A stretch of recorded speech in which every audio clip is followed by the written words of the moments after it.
Yeah, this will have much more capabilities than our current BrahMos missile because it travels much faster than what BrahMos can, and it will have a much higher range.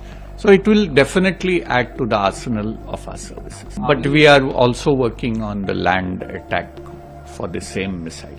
But that is slightly at the earlier stages than the anti-ship role. Today, and DRDO budget has also been hiked. What is your reaction to the general budget announced yesterday by the finance minister, sir? The budget is very good for the defense sector. Not only has the capital outlay been increased to 1.39 lakh crores for indigenous systems, but overall it has been raised to 2.19 lakh crores, which is very positive for development of systems within the country. With respect to DRDO, our capital budget was also increased by 15.6%, which is going to help us in developing new technologies as well as new indigenous systems. On this Republic Day, we saw the DRDO showcase the long-range anti-ship hypersonic missile. Now, this is the first and only hypersonic missile other than the conventional ballistic missiles that are in our arsenal.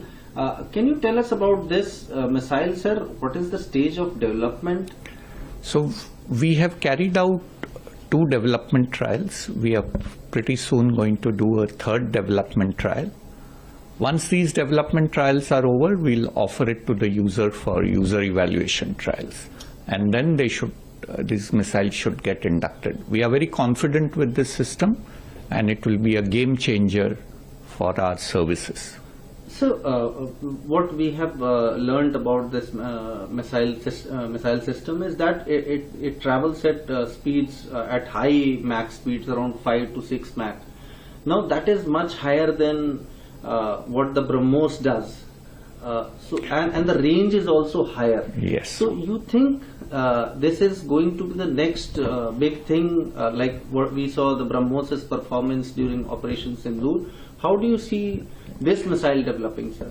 Yeah, this will have much more capabilities than our current BrahMos missile because it travels much faster than what BrahMos can, and it will have a much higher range. So it will definitely add to the arsenal of our services. And right now, it's only the anti-ship version, sir. So, but we are also working on the land attack for the same missile. But that is slightly at the earlier stages than the anti-ship role. And sir, anything for the air-launched version, like what we have for the BrahMos?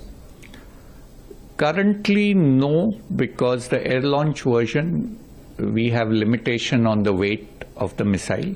So we have plans to take up the air-launch version, but that will be after this land-launched or ship-launch versions are completed.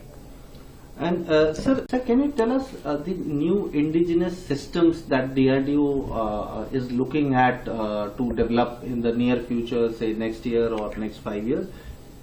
So our focus is going to be on aero-engines. Our focus is going to be on unmanned combat aerial vehicle. We are also looking at working in several deep tech technologies which will be essential for all our systems going ahead. So we are looking at quantum technologies, we are looking at AI/ML technologies, advanced materials, and these technologies will go into any system that we develop. Sir, talking about aero engines, sir, what we know is that the CCS is now the proposal for the Saffron engines is with the CCS. By when do you think this engine can be ready and be given for the AMCA next Mark II development, sir? As you are aware, an engine development is a long drawn process. If you look at globally also, any engine development program takes between 10 to 13 years to reach maturity before it can be integrated with the platform.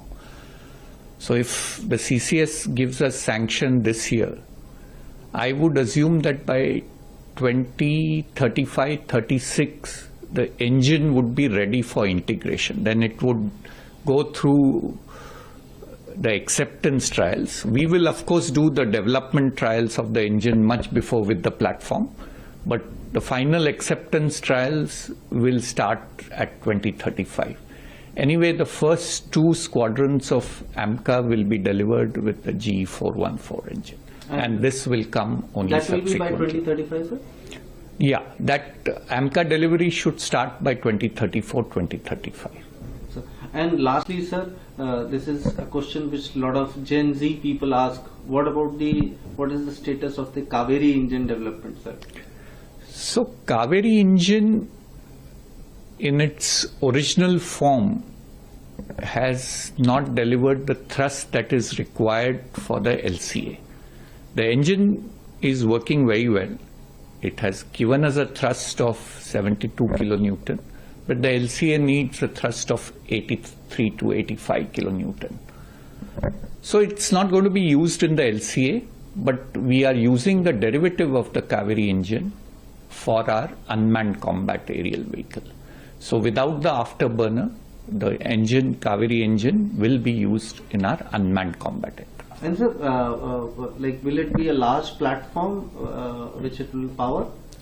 Yes, here unmanned combat aerial vehicle will be it will be equivalent to a LCA type of platform. So it's a significantly big platform which can carry weapons. It's not just going to be a surveillance drone. It is going to be a fighter aircraft.